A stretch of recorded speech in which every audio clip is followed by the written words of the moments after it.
comedian David Boyle, and I'm quitting alcohol. So I just got back from my son's wrestling training. He's getting thrown around like a rag doll at the moment. Wrestling is hectic. He's actually in with 10-year-olds and he's 9.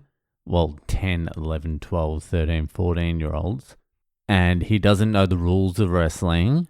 He keeps just through instinct going to his back like jiu-jitsu, but he's getting there. He's improving every week. In the car today on the way home, I was like, what's harder, wrestling or jiu-jitsu? He's like, it's not even a competition. Wrestling is so much harder. He's like, it's so hard. I'm like, do you like it? He's like, yeah, I like it. Anyway, there was like the teenage kids there. I haven't seen them there before. And I walked in maybe like an hour into their session. They are completely fucking soaked with sweat and they're huffing and puffing. And their coach is fucking laying into them, just going, don't sit down, get up, we've got more to go. And then they looked exhausted. They looked like they were ready to fucking pass out. And then I stood there for about I would say 20 minutes. And he just fucking smashed these kids for 20 minutes after they already looked like they were ready to drop. And these kids just took it. Fuck, the wrestlers are fucking tough cunts. I can't remember doing a session of anything as intense as the last 20 minutes of that wrestling, and they had already done a prior hour to that. Fucked if I'd wrestle one of those cunts. All they need to do is just play with you until you're completely exhausted, which is like 38 seconds. 38 seconds of effort, and then they just pin you. But I like it. I like what I see. There is only a couple of days left until Christmas. Heading to New York for a few days on the 26th. Just 26th, 27th, 29th. Actually, there's a 28th in there somewhere, isn't there? 26th, 27th, 29th. Jesus Christ. I'm going to drive into New York. That's the plan now. We've got a car space for the 3 days we're going to be there. So drive into New York, leave the car in the garage, and then just subway the whole time. I think it's going to fucking snow tomorrow. And the next day, fuck, it was cold today. It's been chill as fuck the last few days, maybe like 4 or 5 days. It's been warm. Zero's warm now, it's fine. Today, I don't know what it was today, but fuck, it was chilly. Anyway, it is fucking that time of the week again. It's Ask Boyle time. So if you have a question you would like answered by one of the greatest minds of the generation, or any generation, comedian, philosopher, waterproof extraordinaire, Le Boyle, then head to my website, boylecomedy.com. There's a section there, you know what it is. Ask Boyle, put your deets in, ask your question, then fucking shuffle across to the Fucked Up Friday section and see if you can fucking handle the heat of the comments. Fucking hell. I think there's like 20 comments now on Zach's story. There's one positive comment, but yeah, the rest of them, I'll tell you what I'm going to do. I'm going to get Zach to write another story. See if the phoenix can rise from the ashes. I probably lost like half the listeners just by saying that. But I'm going to fucking let the phoenix rise. I'll speak to him over the next few days, see if he can push past his PTSD. I don't mean like this week I'll be doing his Fucked Up Friday. I mean like another time. Anyway, fucking let's get to this week's Ask Boyle. So, this week's Ask Boyle was sent in by Grasshopper. That's it. Just Grasshopper. Boyle, 6.5 straight years of no booze and daily uploads is applaudable. That's not a podcast anymore. That's a lifestyle. This is clearly your craft, fully baked into your life. I went back and began again from day one while continuing to follow the newer episodes, and the contrast is striking. What emerges over time is not merely improved delivery, but a visible sharpening of thought, ideas becoming more disciplined, language more exact, and reasoning more coherent with each passing year. One can hear the process of learning unfolding in real time.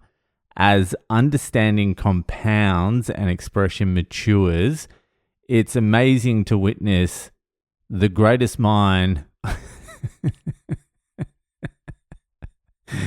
of the generation being forged. I know I don't see all the ass scratching and nose picking behind the curtains, but I'm curious to how you actually pull it off in a world engineered to fry our attention spans. Do you have any tips for retaining information, learning new things properly, and staying focused long enough to apply what you're learning? How do you personally cut through the noise and stay on track without losing your mind? Grassy, you have come to the right place. I don't know what podcasts you've been listening to. I don't know what fucking information you think I retain. I am the most fried, cooked cunt on my phone there has ever been. I just can't even imagine someone spends more mind-numbing time on their phone doing absolutely nothing than me. I barely remember anything. I was filling something out like 2 days ago, and I had to ask my wife what our address in Sydney was. It was just a complete blank. Lived there almost 4 years. I've only left for 2 months. And if you had put a gun to my head and asked me what the address was, I would be dead now. I think what you're seeing and hearing is the contrast between someone like me back then, someone who is just a complete fucking 110 moron, to someone that's more like fucking 108. 108. That's how much I think I've fucking sharpened my thinking. I'll tell you this right now. I feel like an idiot. What's changed in the 6 years is now I really try not to say anything unless I have just a tiny little bit of understanding on what I'm actually saying. Back then, I was so fucking immature, and I've shed a lot of my beliefs. I think that's a big thing. Back then, I had like a lot of beliefs based on no evidence or research or fact. They were just inklings of intuition or guesses, and I believed them with 100% of my heart, and you could not have shaken me out of those beliefs. And during the process of doing this podcast, and I suppose like reading and being shown I'm wrong so often, like I'm almost exclusively wrong. But during this process, I have shed almost all my beliefs. I hold on to nothing now. I hold nothing as sacred. And I think that helps. Learning to not fucking talk when you don't know what the fuck you're talking about. And then also not being attached to the bullshit that you think is true, your beliefs. And I also do both of those things sometimes. I'm doing a podcast, so Sometimes I have to talk shit about shit I know nothing about just to throw it out there. But I can feel in myself. As soon as I start talking about something I have no idea about, it's like I'm sinking in quicksand. And if this goes any longer than like 15 seconds, I am going to be exposed.